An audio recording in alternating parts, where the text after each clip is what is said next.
This episode is brought to you by Munton's Malts, a company that is passionate about providing premium malts to brewers worldwide. For over a century, Munton's has been a leading supplier of brewing and distilling malts, offering the finest British malted barley on the market. You can experience the difference Munton's offers by joining a recipe receiving tier of our Trub Club, because every kit that ships out now includes premium Munton's malt. You know, we've known the Munton's crew for a long time, and I can tell you, friend, you're going to love brewing with their grains. Ask your local supply shop to carry Munton's malts, or homebrewers can join our Trub Club at homebrewhappyhour.com/club, be a part of the community, and come brew with us. Thank you, Munton's, for supporting our efforts and homebrewers worldwide. Today's show is brought to you by hopsdirect.com. Grown in the esteemed Yakima Valley on the Pewterball family farm, hopsdirect.com offers the widest variety of hops available online at incredibly competitive pricing. It's simple. They grow hops, they sell hops, and they ship hops straight from their family-owned farm to your doorstep. Producing the highest quality hops is hopsdirect.com's passion, and they're proud to be an independent grower in the craft beer industry. Go to hopsdirect.com right now and get what you need to make your brew day better. That's hopsdirect.com. Today's show is brought to you by Imperial Yeast. You hear us gushing over Imperial Yeast all the time, and that's because their yeast performs for us in every batch that we brew. Imperial Yeast is adored by commercial breweries and home brewers alike. Their pitch-right pouches are jam-packed with over 200 billion fresh yeast cells, guaranteed to deliver flawless, fast fermentations every time. Imperial Yeast strains are grown by a team of pro brewers and home brewers who live to help other brewers learn more and ferment better. Join any recipe receiving tier of our Trub Club and get a free upgrade to premium Imperial Yeast with every recipe kit that ships out to you. Learn more at homebrewhappyhour.com/club and come brew with us.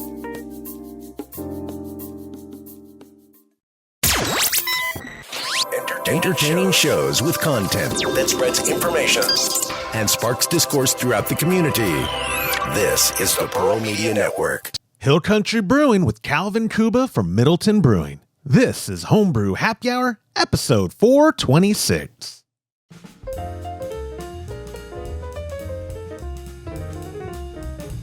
Hello, my friends, and welcome back to another episode of the Homebrew Happy Hour. This is the show where we supply the answers to your homebrewing questions and discuss all things related to craft beer. And if you, my friends, have a question you'd like us to discuss on a future episode, you could go to homebrewhappyhour.com. You could email Joshua at homebrewhappyhour.com. Even better, call in your question to 325-305-6107 when I use your voicemail on a future episode to get yourself a gift card to kegconnection.com. I am your host, Joshua Stubing, and I am so happy today to be filming live, whenever you're watching it, from Central Texas, my hometown of San Marcos, with Calvin Kouba. He is the owner, head brewer here at Middleton Brewing. And like I said, it is in my hometown of San Marcos, Texas. Calvin, thank you so much for joining me, my friend. This will be fun. Before we get into the meat and potatoes, a thing of our shows, like the small talk segment where I do some housekeeping, is very short this time. Guys, Kolsch Cup registration is live. We're, as the time of recording this, 25-ish entries out of the 40 that we're going to take. So if you want to submit your entry for Kolsch Cup 2025, go to kolschcup.com, register right now. Don't miss your chance. By the time I publish this, they may actually be closed and I have to edit this out and it's going to be super awkward. But you can go to kolschcup.com for all the event details. We're doing it, I think, the last weekend of May, whatever, the 29th that is, or that last Friday of May is when we're doing it. So this is going out like, oh, next week is already April. Oh my God. Yeah, this year is flying. So tomorrow. You have time to brew a Kolsch. Technically, that would be good enough to win, maybe, but you should be doing it right now. So go to kolschcup.com, enter, and we will be publishing that at the end of May, early June, whatever.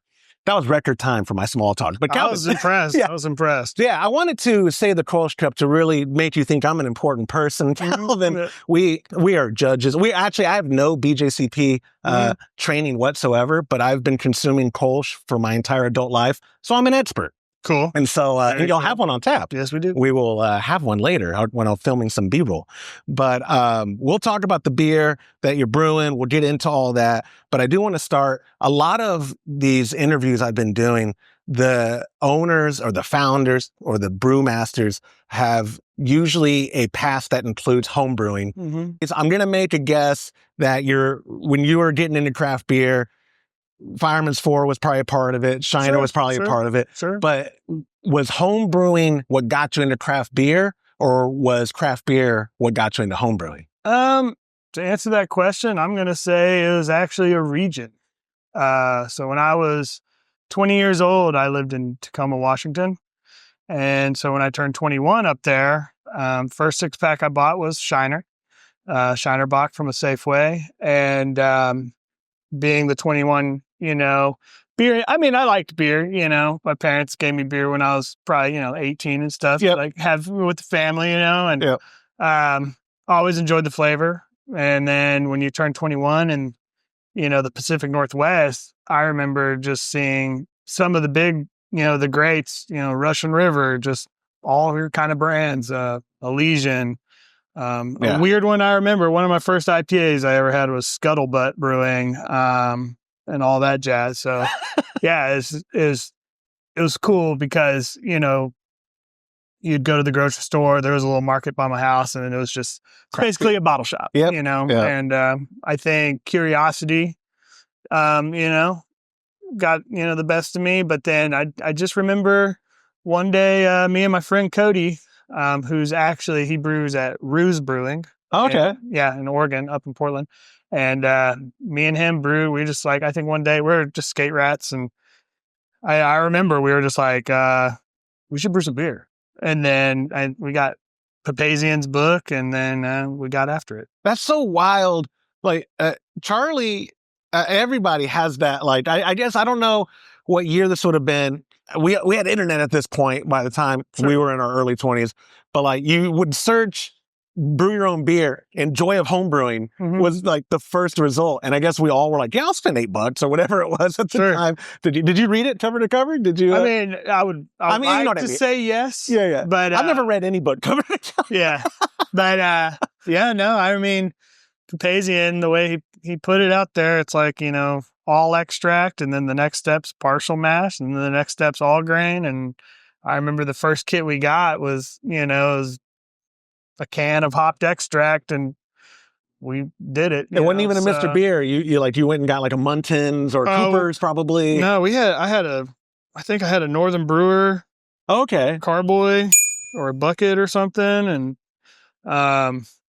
I want to say there was a homebrew shop we went to. I can't remember the name though. This was still Pacific Northwest. Yes. Gotcha. Seattle. Which arguably probably you had a better chance of a homebrew shop existing back then. There was, and for this interview, I can try to figure out which one exactly that was. Okay, yeah. We'll shout them out. Unfortunately, like every other homebrew shop, they're probably closed. But maybe some people enjoyed more up there. But no, I remember I ordered.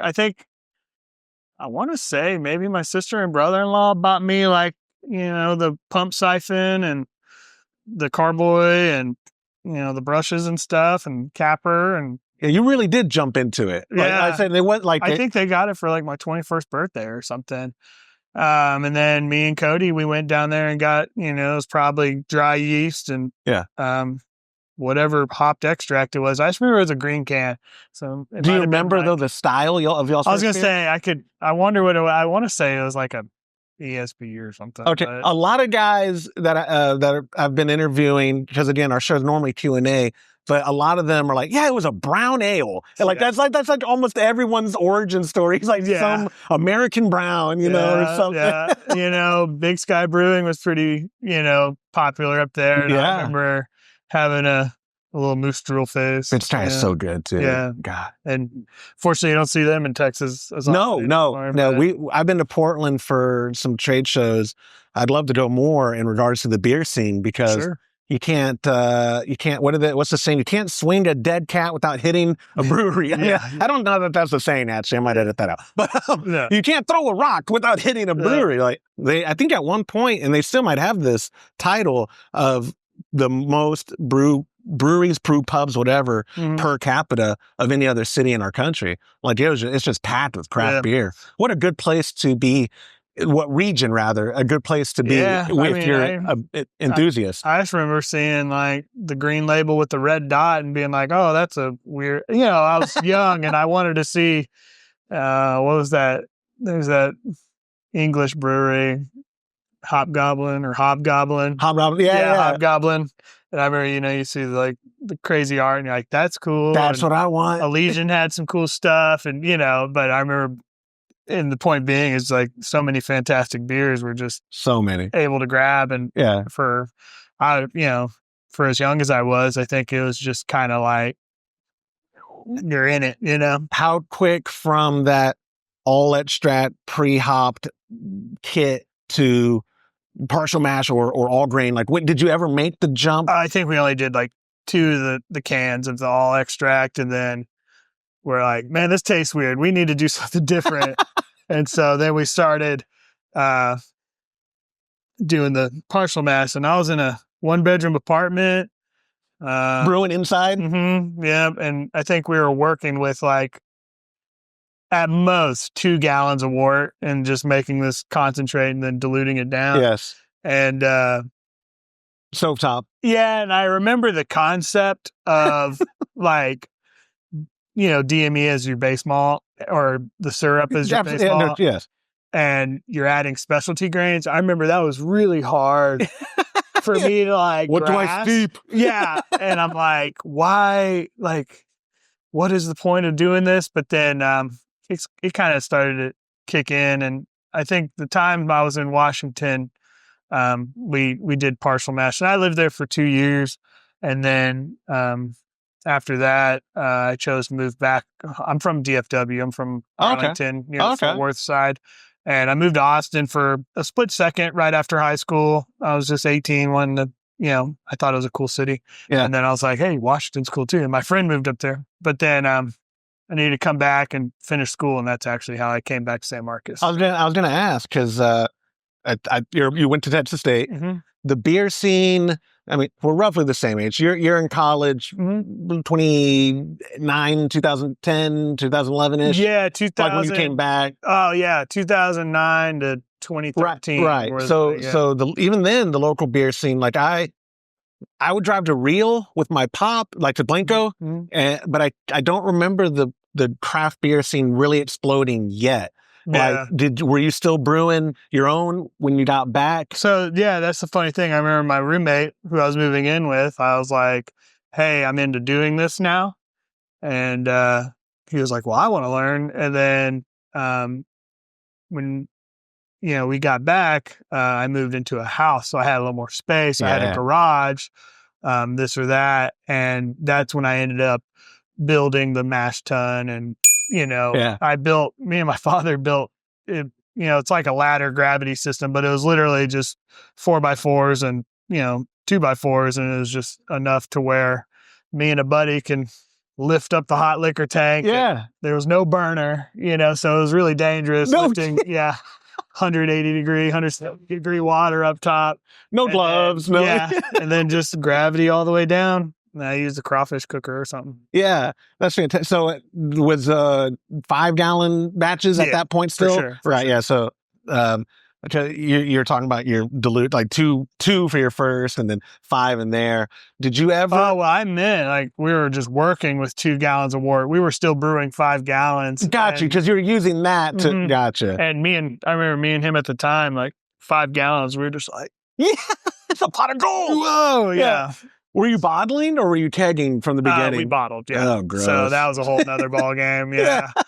I say gross, and I have to work on that because I don't want that to be my shtick when a pro brewer says they bottled and I say gross. But to me, like bottling, I'm so lazy, dude. Sure. I know before we were recording, the bad things I said about myself, they're all true. I was like, I'm cheap, I'm lazy, I'm not lying, but bottling is like not everyone has the space for a corny keg. One of the worst parts about it, I remember, is you're cracking other homebrews or you're cracking other craft beers or whatever the hell else. I used to save bottles from everything, and then it's as simple as just running it under the faucet and giving it a swirl. But you have 4 or 6 beers, and then before you know it, you just got all these crusty yeast bottles, and then you're all excited to bottle that day, and you like look in your bottle and you're like, oh, and you had to sit there with the brush, and it was kind of a drag. It's tedious, it's laborious. But I did remember I got my first kegerator in San Marcos, and that was just like, that's game changing. Game changing for us as well. I started working for Todd Keg Connection, which was based in San Marcos at the time. I was cleaning kegs. He had a Craigslist ad. I was working for this nonprofit, had community action here in town, and make a minimum wage, which was at the time like $5 an hour. And I saw this ad for $7 an hour, grow with this internet company in the beer industry. And I was like, I like beer, okay. And it ended up being a keg washing boy for in the backyard for a year, basically, before I convinced him, like, hey, I can do computer stuff. So, but kegging, like, it has its complications too. But golly, from the beginning, I'm fortunate that I've been kegging, because it's just like this whole batch goes in this one vessel, boom, and forced carbonation and all that. Yeah. And in the terms of the Middleton lore, so I'm living in San Marcos, and then as a brewer, I needed to get ingredients, and lo and behold, Dennis and Kim Middleton, when they first opened up Middleton Brewing, it was a brew pub and homebrew supply. This was a homebrew supply shop? Yep. No kidding? Yep. At this location or back when they were at the Junction? At the Treehouse, Yeah. So downstairs was the little tap room. Yes. And I think we had 8 taps. There was 4 beers that were house brewed, and then there was 4 that were like guest beers. Yeah.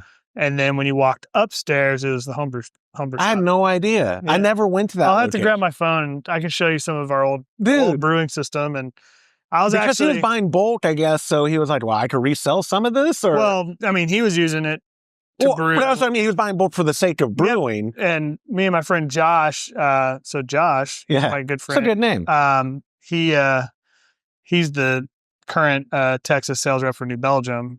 But he's kind of been with other breweries throughout the time, but he was homebrewing too. And me and him, we just laugh about, we'd be up there, Dennis loved Belgian beer, and the first time you have a triple, it can mess you up. It can kind of sneak up on you, and we're up there weighing grains and, just kind of sloppy. But, but it was we rounded up. But it was just such a fun experience to, you'd go up there, and Dennis and Kim, I owe them everything. And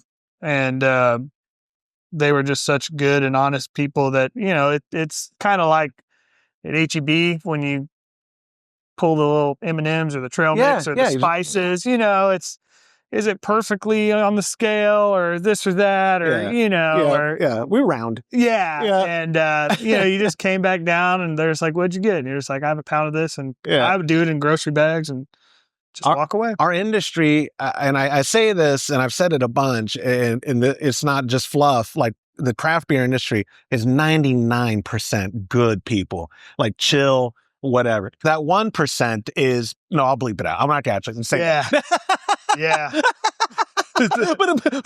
but kidding aside, you run into so many good people. Sure. But good owners is kind of rare at a brewery sometimes. Sure. Like, you know what I mean? It's a brutal industry. Oh, it is. And not even just today. It always has been. Like people, and we'll get into this more deeper when I ask you about like tips or whatever you might have for that home brewer that got bit by the bug. But they don't realize running a business is not the same as running a passion. Like there's a Venn diagram, I'm sure, but like those margins aren't great. They never have been in this industry. No. Like people think I'm going to start the brewery and I'm going to be rich, and you're like, no, you're going to run a business and be a janitor. Yeah, and everything else.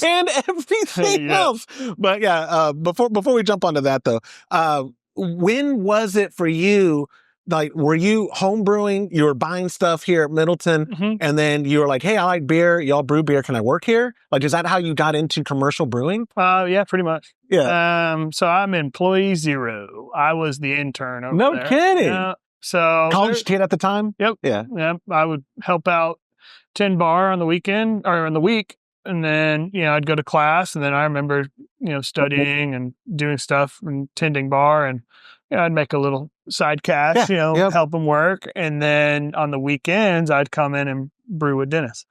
And then that's how you learn how to brew on a commercial system. You could say that. That system was, I can show you a picture of it. It's a tippy dump system.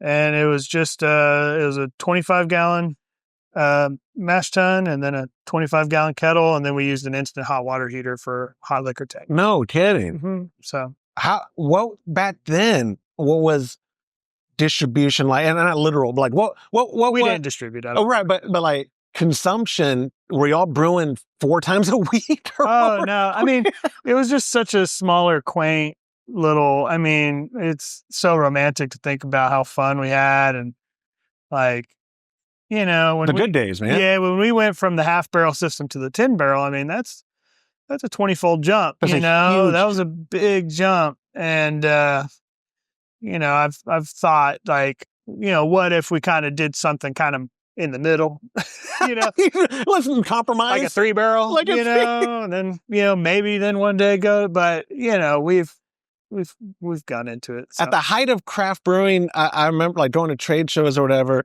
Like, I'm fortunate enough sometimes to go to Germany for the Brau in Nuremberg, which is like the biggest beverage show in the world. Well, technically Drink Tech is, but same location. Either way, I remember this was like 2017, and some company was calling, I think it was their 5-barrel system. Oh, the new pilot system. And I was like, 5 barrels now, a pilot system? 5 barrel. Like, that's what, just having remembered like my hyper local region here, like that's bigger than a lot of the systems that my local ones are using for their full-fledged production, much like a pilot system. I do want to, let me just cut for just 1 second. I want to grab my phone and I can show a picture of that system. Perfect. While we're talking about it, because, well, I lied. I might have left it at home. Oh, if you don't mind, you could always also send them to me, and I'll absolutely superimpose them. Yeah. Yeah. No, it's no worries. Because that would be great. Like I said, I don't know if your wife had told you, I'd love to get a little bit of B-roll before I leave. Sure. To put into the edit as well. Because you'll have such a nice campus. I do have.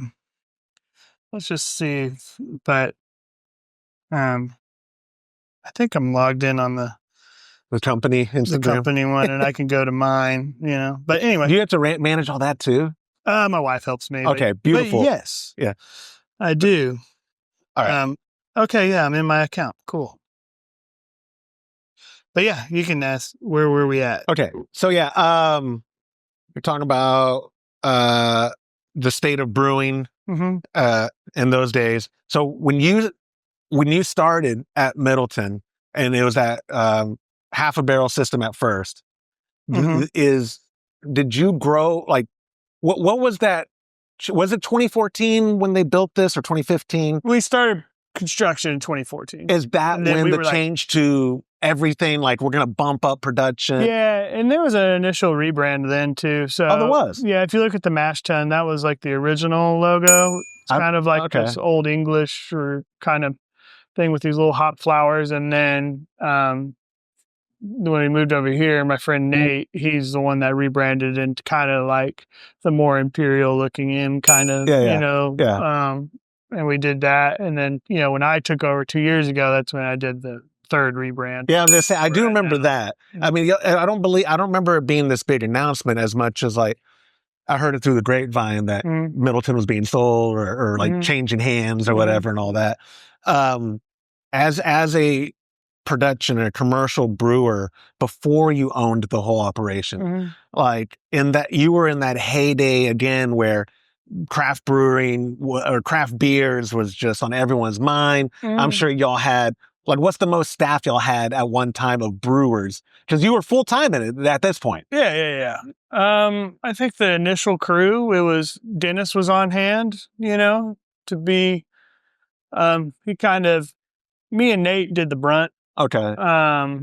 And Dennis would kind of oversee the numbers and of the recipes and, what we would kind of do to, what pH we're trying to hit or what temps, what ingredients. And then we had Clay doing all the front of house stuff. And we eventually had Lori helping us with sales. So, I mean, it was a big crew. It would get to be about 6 full-time employees. And how many styles did y'all have on tap in that heyday? Because some breweries, we kind of talked about it before recording. There have been some, not just hyper local to here, but just the greater Austin area, where you go in and it's like, oh my God, they have 18 selections. Yeah, like, what on earth? I'm always impressed, like Pine House. Yeah, they have so many. So many. But yeah, we were doing anywhere from 12 to 17. So I remember I guess that's 15. Yeah. And they didn't think that was enough, so they drilled 2 more holes and put those other 2 down there. The little Olympic ring formation. Yeah. And I just remember being like, this is crazy. But I think, options was cool, but Dennis also very passionate with Belgian brewing. And then, we'd have 6 to 8 Belgian offerings and then, 5 to 10, American styles or English styles. Yeah. So and that was also, I guess, or like late 20-teens, like 2017, 2018, the IPA craze, right? So I'm sure you keep plenty of that on and probably go through plenty of that. Yeah, I think our first batch of Juicy Visions was in 2018. Yeah. Popular. It was a much different beer back then. I remember it was like 70 or 80 IBUs and I remember we still did like Southern Hemisphere hops and stuff on it, but the beer's evolved a lot as Hazy IPAs evolved. But I remember, and we always liked West Coast IPA. I mean, right. Come on. Absolutely. So, but before you were the owner, did Dennis give you, as the head brewer or as an assistant brewer, whatever your title was, sure. Did he give you that creative freedom with recipes, or were you just sticking to the staples? Even at the old place before we built this place, it got to the point where he started to trust me to replicate his recipes. Okay. So he wouldn't even, come in. Yeah. And I would brew his beers. And then even over there, he would be like, oh yeah, you do whatever you want.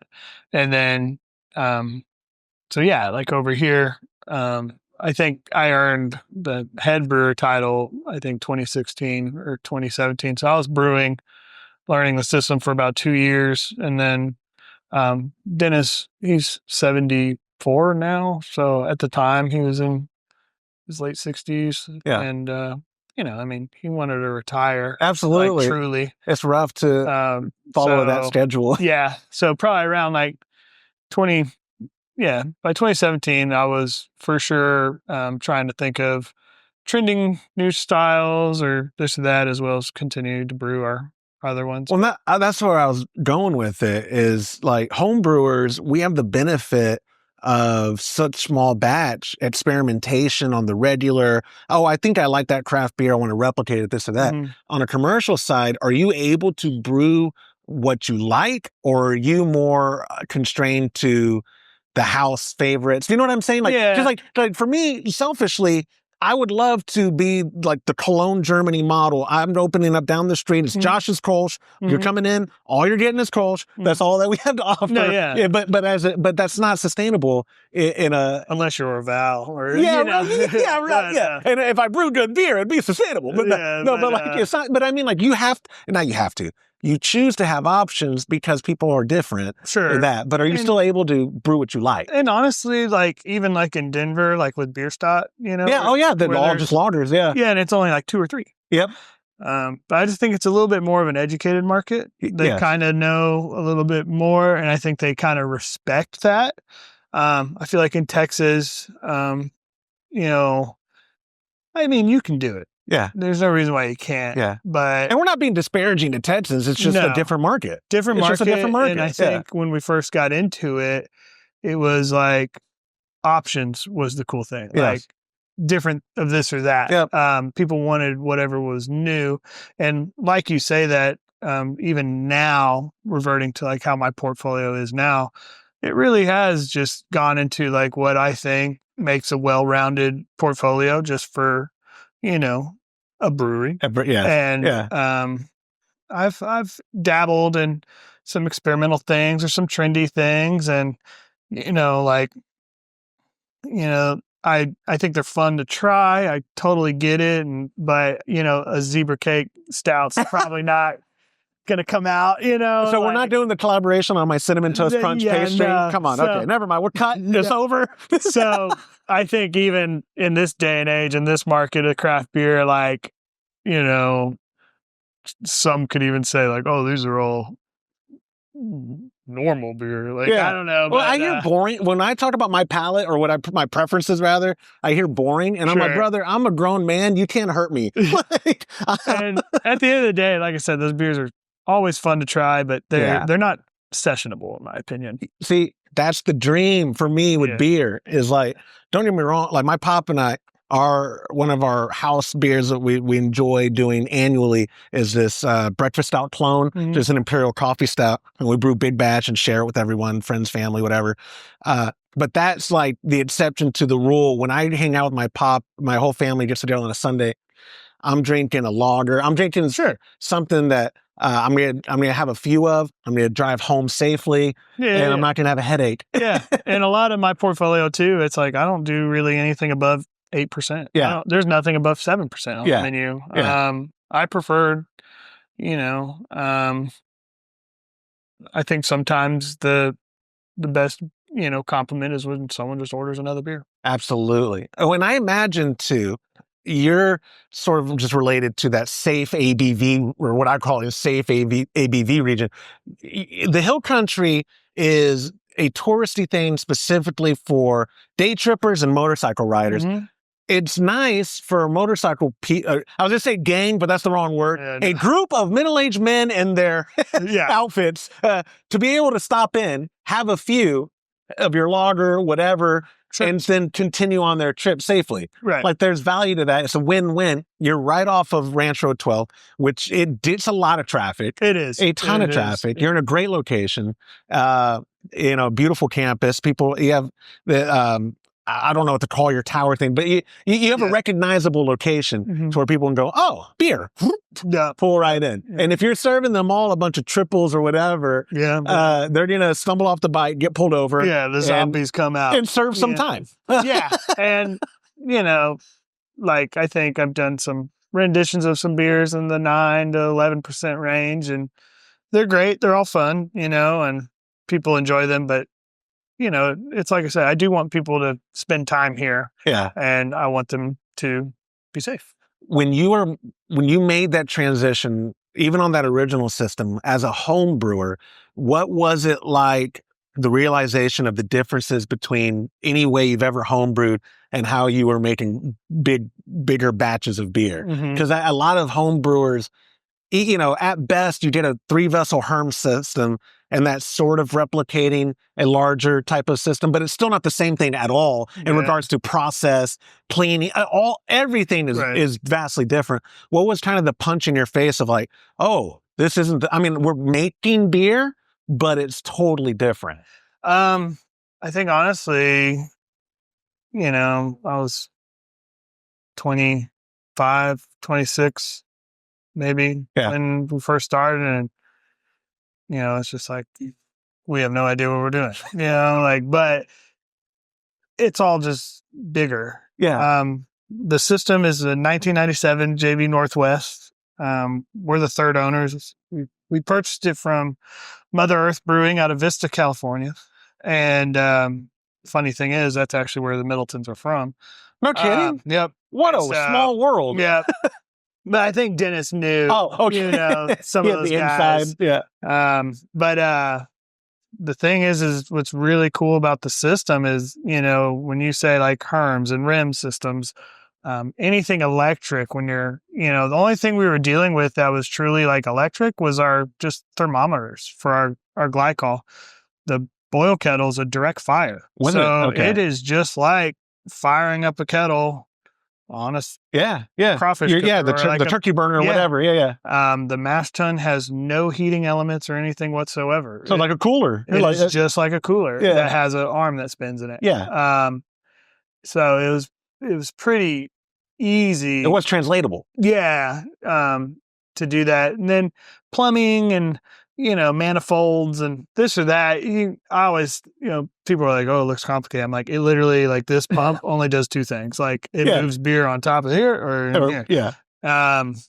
And, you can learn that in a few days. You can learn on the job. Yeah. Yeah. That kind of stuff. Yeah. And then obviously we had mishaps and, we bootstrapped a lot of stuff. And I remember our auger had like a 45 in it coming out of the mill. And, every time we'd mash in, and then one day it just finally, the PVC just gave. Yeah, it just grain was going everywhere. And then, I think, I remember we had the thermometer in the mash tun. Someone turned on the rake, spun the thermometer and broke it off in there. So it's like we've messed it up as best you can, but you wouldn't be a brewer if you didn't. Yeah, and it's pretty much I think for a home brewer, it's a very scalable and easy system to learn on my end. But then it's funny, I'll go to. I had a friend that worked at Odell. And he let me get on the computer and, I got to, Browcon, play with the Browcon and I got to move the rakes and you can move the rakes at 5%, 50% speed. And I dialed this in. All this stuff. And it was all on a computer as like, here we're like, they cut the valve a little bit, it's very analog. Yeah. And I have some other friends, all the valves are, pneumatic. Yeah. So when they break, you might have little electrical stuff. A lot of little moving components. Yeah. All mine are just butterfly valves. And do you find though on an more analog centric system is consistency that much more difficult? Yeah, I could. Yeah, I would. Do you know say what I mean? yes. Like you have to be that much more attentive. Yeah, like the float switch in our kettle is what turns it on as a safety measure. Yeah. But what's funny is you whirlpool once and it just packs the thing full of hops and weighs it. It just stays up to where, I remember one time I was doing like a Scotch ale and I wanted to trick that thing. I wanted it to be on. And so I built this little weight, with some TC clamps and so that the switch was up. So when I racked the beer into the kettle, it would scorch and get that caramelization. And I did that to like, 20 or 30 gallons of it before racking in. So that was cool. Yeah. Like that was the fun part about doing it for consistency. On the contrary, I have turned it on maybe a little early and I was like racking in, like a blonde beer and I hear it just, and I was just like, whoa, whoops. And so, there's that. But at the end of the day, like, man, it's how I learned. I don't know. Yeah. And, it is craft brewing, right? It is craft brewing. Obviously I strive for consistency. Like that is, what's the famous phrase? You brewed that beer good, do it again. There's that. But, when you really start to dive into the amount of variables, whether you're in on state of the art or rudimentary like I am, there's a lot. Even when you have all the tools there, you might miss the number a little bit. Yeah. I will, macro brewing for all their faults or whatever, or any given successful food service company where people are like, oh, I would never support them. They suck. I'm like, well, somebody obviously is because they're gazillionaires, but also they're consistent. And that is impressive to me, regardless of the product, where it's like, if I go to this specific chain here or in Tokyo, and I'm going to know exactly what it tastes like. Sure. Wow. I always tell people, especially, being in Texas, I'm like, you've had jalapenos. Yeah. And sometimes they're quite mild and sometimes they're quite hot. Yeah. It's exactly the same with your ingredients. Yes. Like if you buy crystal malt from one maltster to a different one, sure, they might be the same malt, but they might be a little different. Yeah. The same way a tomato grown wherever might taste different than somewhere else. Or even the alpha acid change of your hop yield for this year to last year. Absolutely. It's going to make a difference. For sure. And there's nothing you can do about that. Yeah. I like Mitch Steele's book a lot, IPA. It's like brewing history and the techniques. And he's formerly Stone Brewing. He owns New Realm Brewing now.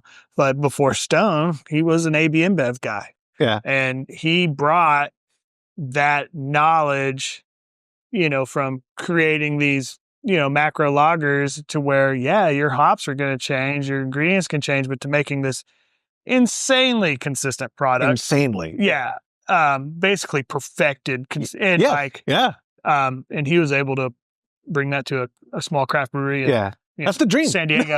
And that's why Stone IPA was badass. Stone is so good. Yeah, good people. I've had the pleasure of meeting a lot of them through trade shows and stuff. Sure. Again, this industry, I've been spoiled of being able to meet such cool people just by virtue of mostly it's not the podcast, mostly it's at a trade show. But Stone are good people. Mm-hmm. San Diego is such a good beer town. Oh yeah. I don't know how often you get to make it out there. You said you were a skate kid, also a great community. Yeah, I've been chirping in my wife's ear. I'm like, let's just it's for work. But no, like, the system, I can complain, I can praise. I mean, gets the job done. Yeah. And you're making consistently good beer with it.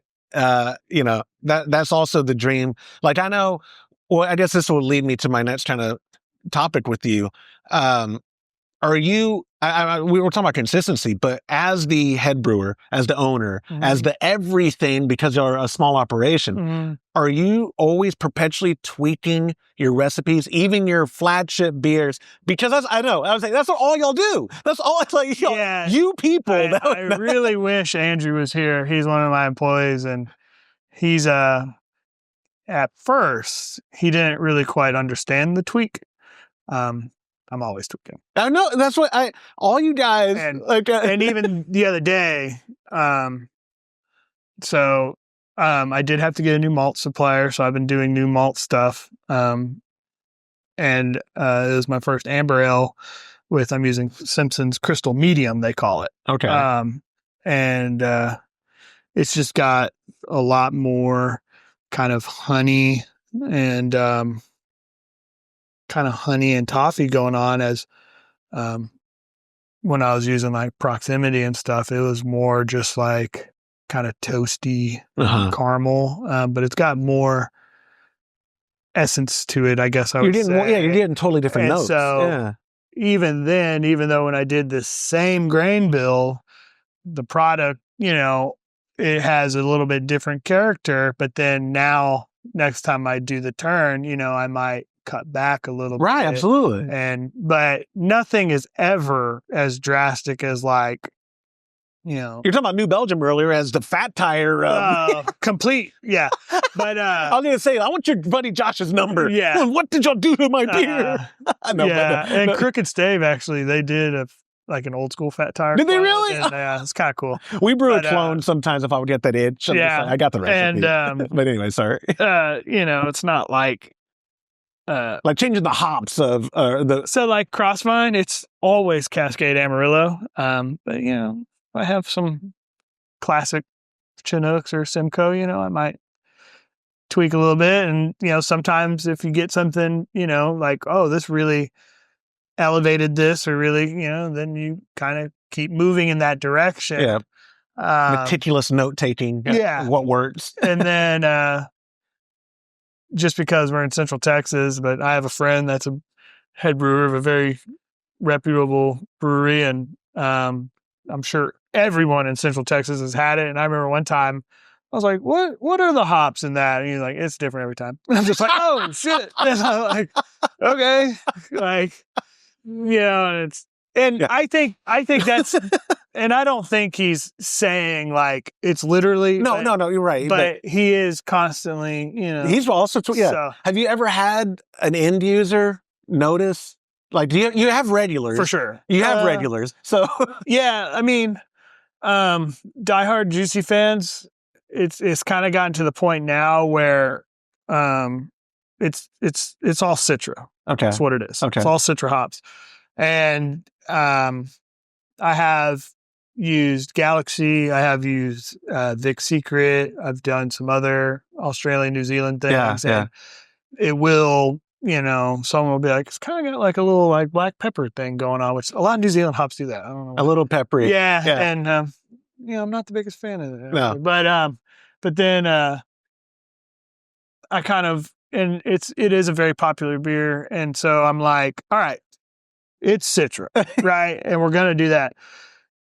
And now what I'm doing is looking at ways of how to accentuate Citra. So I've read like certain like bittering hops, right?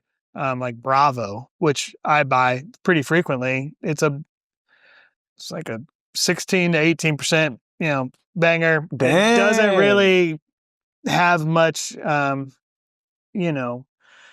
myrcene or whatever terpenes that like, so Citra has citronol, right? But there's something, and I'd have to look it up, but one of its like beta acids actually helps accentuate like the citronol terpene in Citra. Yeah. So I have started introducing Bravo into the dry hop, not to try to get Bravo character, but to try to accentuate. It's that supporting actor for, that's incredible. So, yeah. And I guess too, I mean, you could probably then, if you've got your hops set up for any given recipe, tweaking the grain bill for sake of mouthfeel or whatever, right? Yeah. And, I'm a big fan of dry beer. Our porter's kind of sweet. The amber's pretty sweet, but everything else is pretty dry and bitter. But that frozen machine, do you hear that thing? If it's bothering you, go ahead and do it. Yeah. I'm going to turn it off. It's making a funny noise. I guess it just barely doesn't have enough in it. I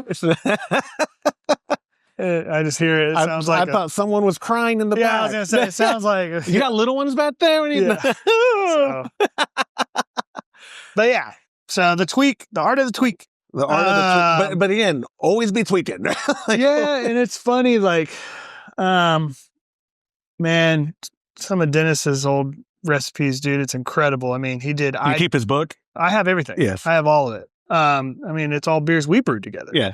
So, fuck it. And what's incredible about Dennis's generation is like, even me, I was using Brewer's Friend, and I was using IBU calculators. I mean, he did everything: SRM, ABV, IBU. He did it all equations on paper. And like, we're going to start talking philosophy now. Like, perfect. So like IBUs, right? Quantifiably 100, you can't taste anymore, right? Or whatever. Yeah. And my philosophy of brewing is kind of like, if I really gave you like a 12 IBU beer versus a 15, are you really going to be able to shred it? Me personally, I'm not. But average person, no. But if I gave you like a 8 IBU to a 15, that's a pretty good. So I like to think like 0 to 10 is nothing. 10 to 20 is like light. Something. Getting there. 20 to 30 is assertive. Yep. And then 40 to 60 is... present, and then like above it's juicy, and above it's just like you're there. Yes. And that's kind of how I look at my recipes, or like when I'm going through style statistics. Yeah. And Dennis, I mean, his IBUs were to the decimal, so I mean, he would be doing 16.8. Was he an engineer by chance? He's a geologist. Okay. But he's smart. But yeah, like and he's like, we need to cut the IBUs. I'm like, oh yeah, what are you thinking? Like, down to like 10, and he's like, nah, let's do 15. I'm like, oh, okay. Like 16.6 to 15. Sure, old man. I'm like, all right, cut it back. And so, but it's you learn a lot from that. So absolutely, isn't it cool though? Too, I mean, you said he's in his 70s now. Like the being able to have like you really cut your chops with the guy who, if you would learn today, it'd be totally different. You'd be a totally different brewer, maybe different brewing philosophies potentially, just from who your influence was. And like, I mean, I remember Brewer's Friend or Beersmith. Yeah. I mean, it calculates it does everything. All of those softwares. Yeah. when I took over, I did actually get audited by the TABC because of like the ownership change. Yeah. And then they're going through all of our brewing records, and it's all in pen and paper, you know? Yeah. And she was kind of like, well, what is it? Yeah. but I was like, see this number right here at the end? That's how much we produce. Don't look at all this other mumbo jumbo. It's like, this is the volume. And she was like, oh, okay. And then, you know, that's so everyone funny. keeps a log. But now, after I took over, I do use the software. It's all digital now. Yeah. That's but it's funny. a cool software because like I can import the vitals of whatever ingredients. Yeah. And then it allows me to pick like Tensith or Mosher or whatever the other different IBU calculators are. Yeah. I can't remember. And you can set it up like that. And then I put how much IBUs are in everything. And, you know, and it helps, you know. When it's a you cool tool. becoming, you know, the owner of a brewery now, a lot of home brewers get bit by the bug. You know, they do their first Mr. Beer. A year later, they're doing electric brewing. And 2 years later, they're like, I have a dream. Yeah. I want to start the brewery.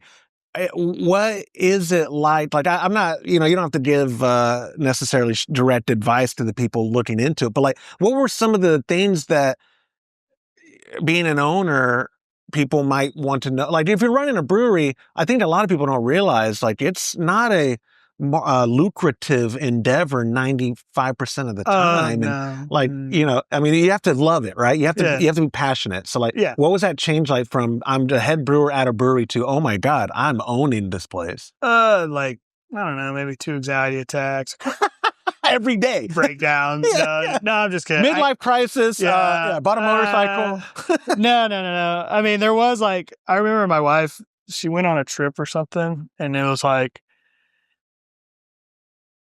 a week or 2 before closing, but the date was set. Yeah.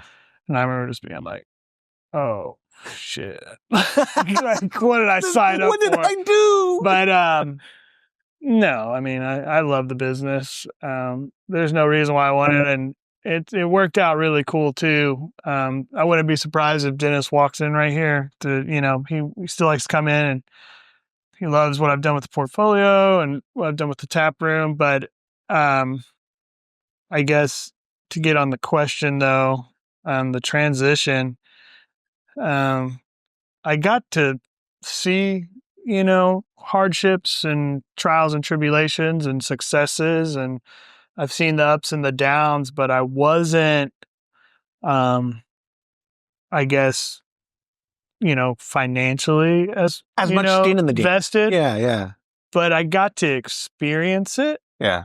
And a lot of those same things happen after I've taken over, but you know, I'm able to handle it, and I know usually what we have to do to fix it, and then you move on. Yeah. So that was a bit looming, and then I think the first year there was just so many other things I was doing besides just brewing, because I wanted to do the rebrand, and I wanted to change, you know, the beer portfolios and all the graphics on the can, or, you know, I actually purchased, you know, Rough House's canner. So we went into cans immediately after I took over because we weren't in cans. Yeah. And there was just all this other stuff that now we're getting, I mean, there's always stuff to do, but there's always, but you know, now I feel like that first, you know, 6 to 9 months, I was really just run around with my chicken with their head cut off. And then I was like, but now I'm really, you know, making new products with, you know, new labels and kind of getting back into like that groove of things. And, it's starting to feel like, again, like, oh, I'm a brewer. Yeah. Not just like this insurance and this, you know, tax and, you know, people don't realize all these bills and like Texas, like, it may not just be us. I'm can only anecdotally speak. It's running a small business. You realize like they don't support it. Like the government doesn't care. Like, oh yeah, they could not care less about small businesses. Yeah, and I got paid for it too. Yeah. But like, no, there's not much support. No. There's not. Like, yeah, if anything, it's just on the regulation side, like making sure you're following the rules and this and that, and paying. Yeah. So it is, and that kind of goes back to like what I previously said. Like I was kind of able to see it, and so, you know, I guess if it was easy, I think everyone would do it. That's absolutely, and it's not easy. Yeah.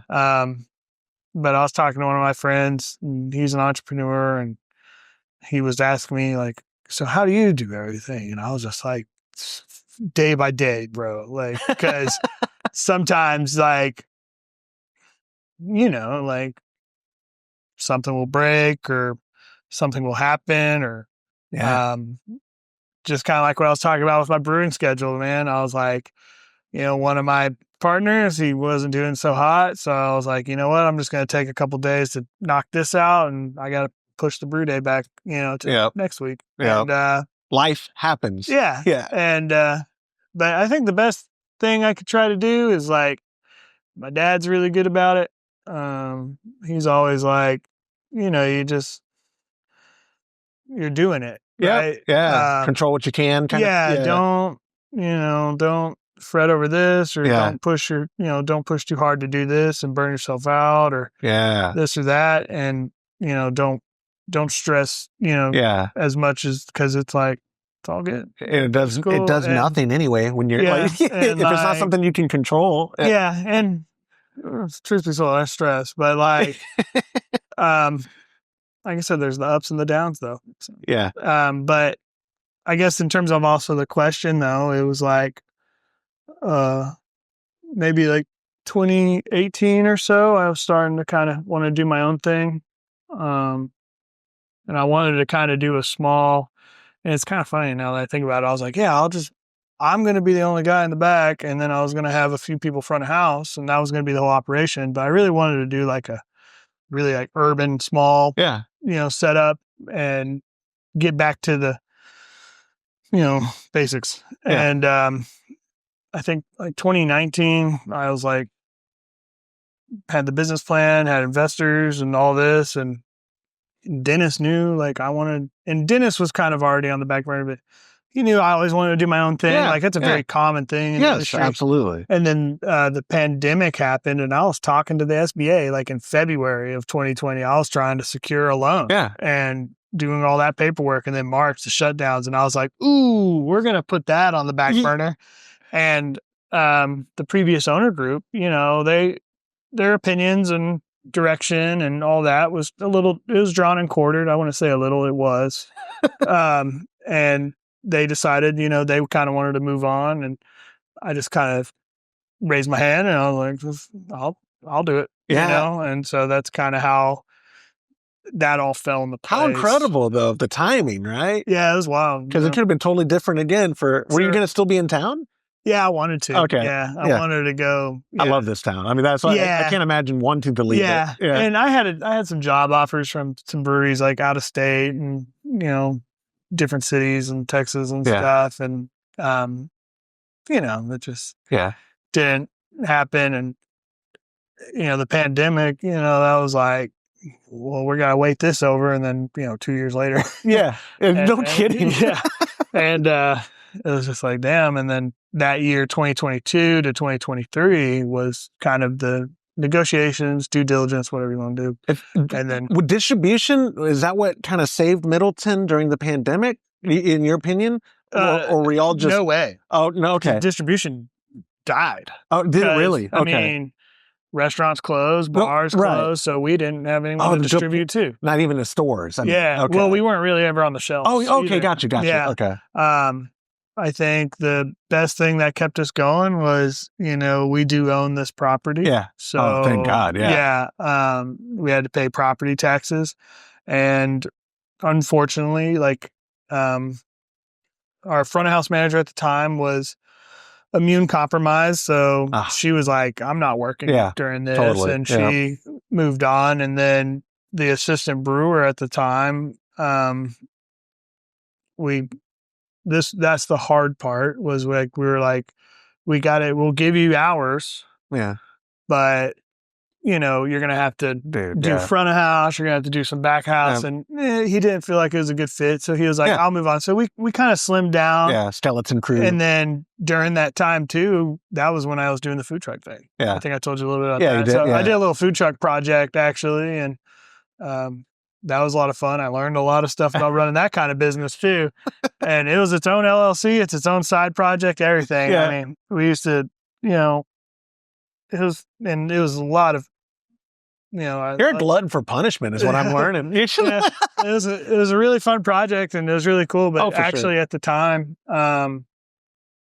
when we were talking about taking over closing on the brewery, they did offer if I wanted to buy the truck as well.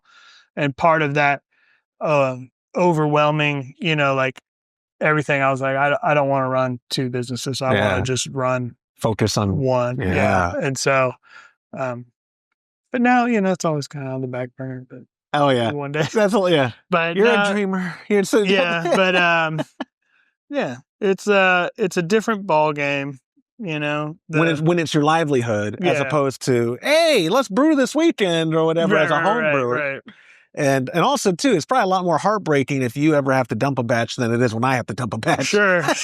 But there's a double sword, and I'm not going to say we never do because it has happened. Yeah. I think since I took over, so in the last 2 years, I think maybe two batches haven't seen the wall. For sure, just one. That's not bad. And unfortunately, what happened was it was actually an error on our equipment to where our solenoid and our glycol actually failed. Oh, no. So it just got glycol running to it all the time. And it was maybe like a day or two into primary fermentation and it just crashed it to 32 degrees or something. And I was just like, well, I think I bought some dry yeast and tried to bring it back to life. Yeah, no, that one didn't happen. But that was equipment failure, but where I was going with the double-edged sword is but you don't want to, if you don't like it though, then it's okay. For sure. Yeah. Let's talk real quick before I let you go. I know your time is valuable and I pretend like my time is valuable. Your flagship beers, what would you say is your best seller? And then talking about the recipe, just basics about it, if you don't mind. Mm-hmm. Our audience loves the nerdy stuff of how you even come, if your IPA or whatever, how'd you come up with that recipe and what you think makes it so popular? Yeah. So it's funny, amongst us, our favorite out of the flagships is for sure Crossvine, West Coast IPA. And what I like about the Crossvine, it's got some special stuff.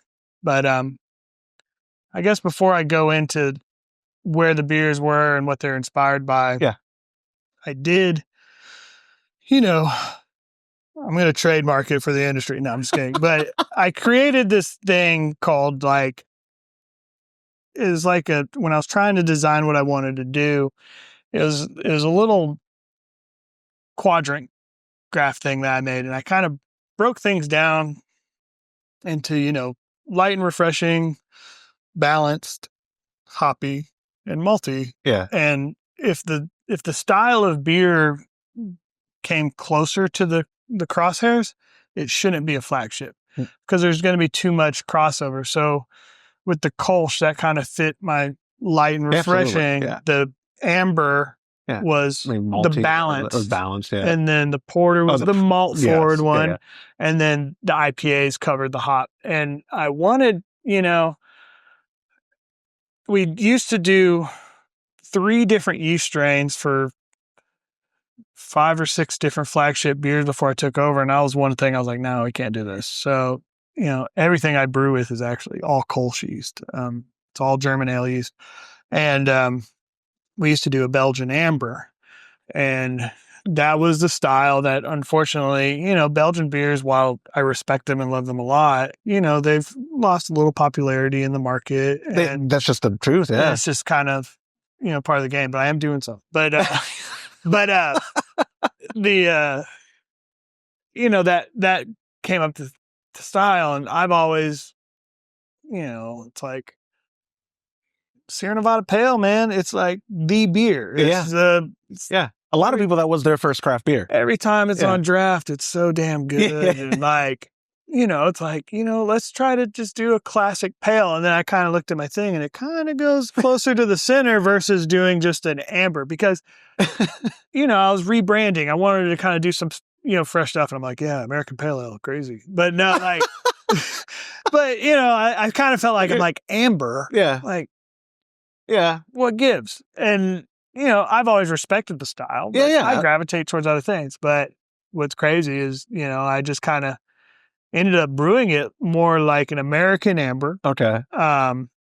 Instead of the Belgian. And in the fall, actually, October and November, it's our best seller in the top. I'd say people love that for that time of year. Yeah. They, like you said, balanced, where it's more sweet, and not sweet, but it's on that scale. It's actually kind of grown and kind of turned into a new little happy spot. So that's kind of a good way to talk about. That's where Paladuro came from. And then so, with the rebrand and I wanted it to be all, Texas and very inspired by the hill country. So I know Paladuro's not in the hill country, but it's got the red dirt and it's, and it doesn't get enough rep for that. It's the second biggest canyon in the nation behind Grand Canyon. Yeah. And it's in Texas. I was going to say, yeah. And it's a beautiful place. So that's why I decided to call it Paladuro Amber. I like that. So the photo on it's one that me and my wife took, and that's what's on the can label.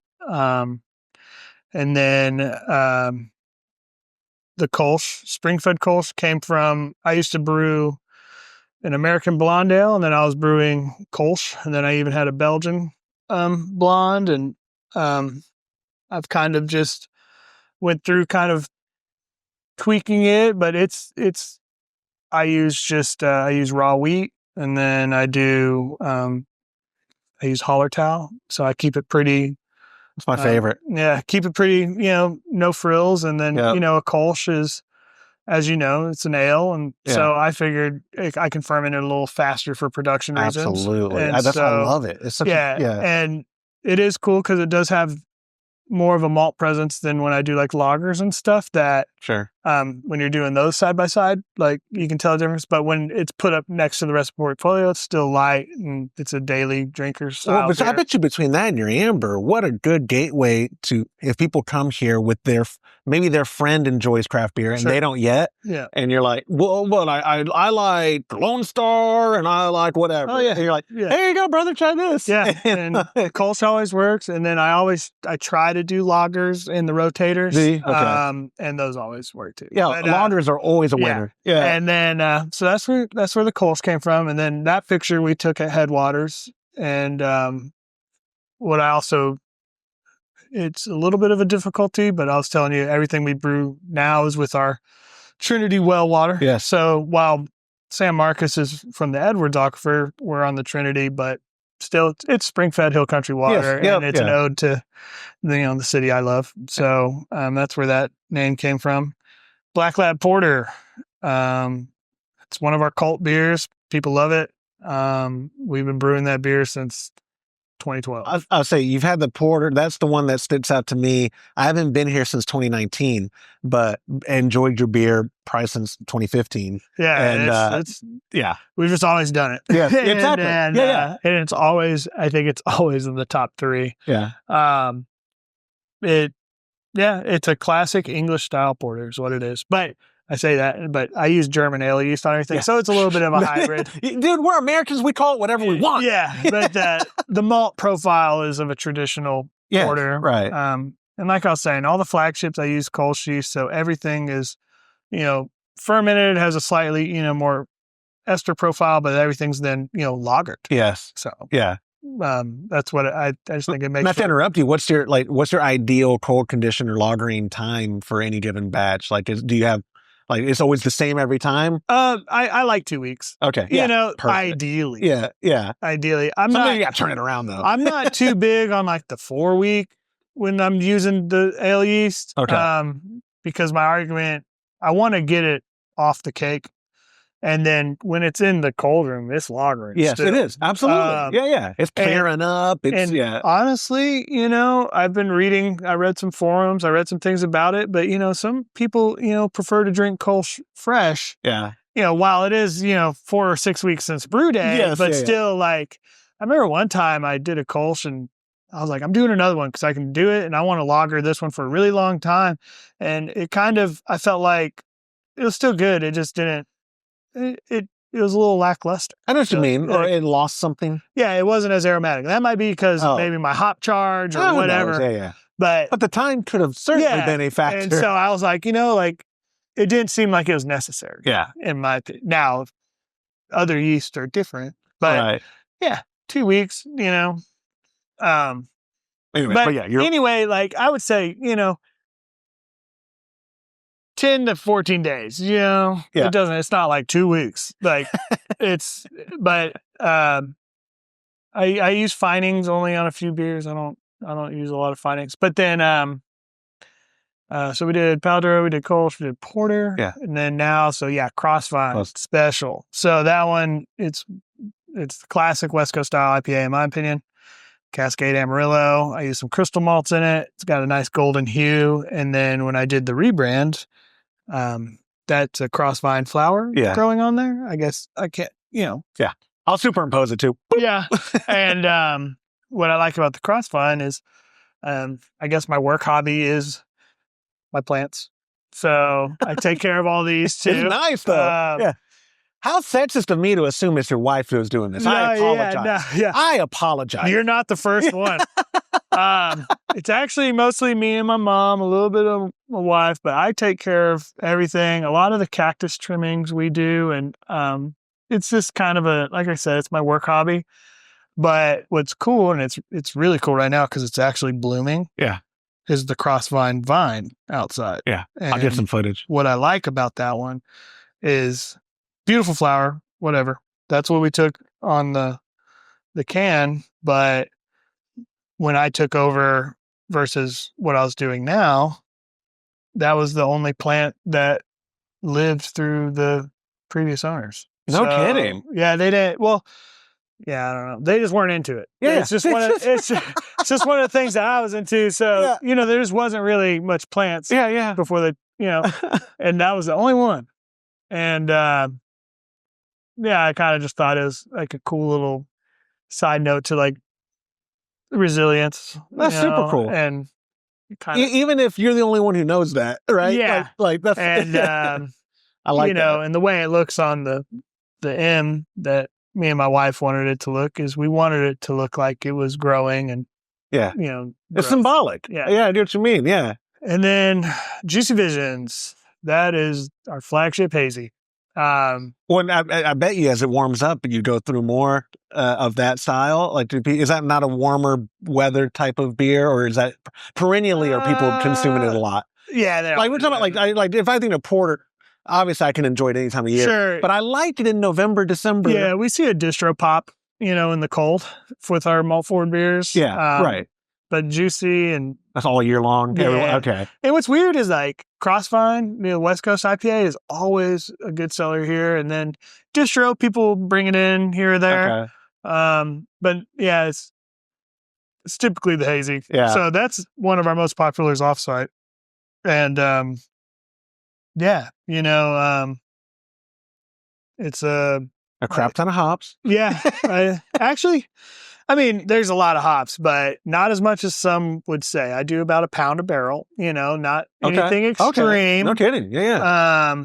But 100% Citra with a little bit of Bravo in the dry hop. Yep. And then, just oats and Pilsner malt. And I keep it like 20 IBUs now. It's like very low. Yeah. I don't brew with lactose or anything like that. And I like to think of it as it has all the same flavor profiles as a lot of hazy IPAs, obviously, but it's not going to be as full-bodied or as chewy as some of the, the bigger ABV examples. Or so that Citra is your all late stage boil, like right? Yeah. I mean, just you're just going for that bomb. Yeah. It's just got a little Bravo up front, nothing in the middle, and then I slam it at Whirlpool and dry hop it. That's fantastic. So, okay, it's pretty simple. Yeah, and that is a style though that. What's turnaround from grain to glass? Like you want that on the shelf. Yeah. You want that quick, right? Yeah. Usually done primary fermenting, usually about 3 or 4 days. And then I won't crash it until, sometimes I've done like a forced diacetyl on it just to like make sure. But, Okay. Yeah. the weird one about Juicy is I actually don't crash it. So I try to get that. Just from primary to packaging. I go primary and then I crash it for like 24 hours before racking. Like I just want to try to get the stuff down. Yeah. And maybe like 48 hours is fine too. But like usually if I'm going to rack it, I'll just crash it that morning and I'm racking it the next day. Yeah. And then when it's in the bright tank, and this is, you're not supposed to have sediment in the bright tank, but it will create a little bit of sediment on the bottom, but I usually try to keg it up pretty quick to get it off of that sediment. Yeah. Because I just don't want to prolong its lagering time. And then what is it? It's not, the thiolized stuff is really cool. Yeah. It's not thiolized. There's a what is it called when the hops are binding with the yeast while they're actively fermenting? Something as isolation. Isomerization. That's when it's boiling. What is it? It's something binding. It's the whole craze with the double dry hop thing. Yeah. I'll put a blurb on the screen. Bloop. Yeah.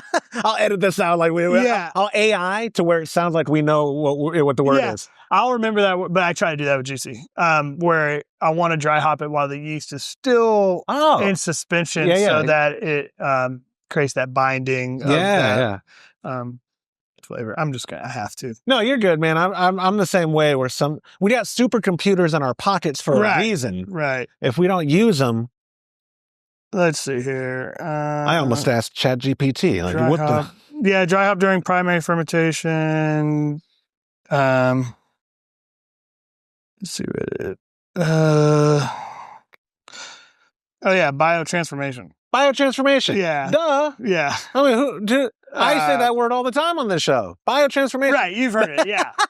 No, actually, the last time I heard it was when I interviewed a guy who does hop water for a living. Yeah. And he was like, I believe the biotransformation is an important part for this hop water. And I was like, that's cool, brother. Yeah. It creates a different character when you do dry hop it while it's, still in suspension. Okay. So that's why I try to. So after about, 5 to 7 days, I'll dry hop it. Yeah. And then by,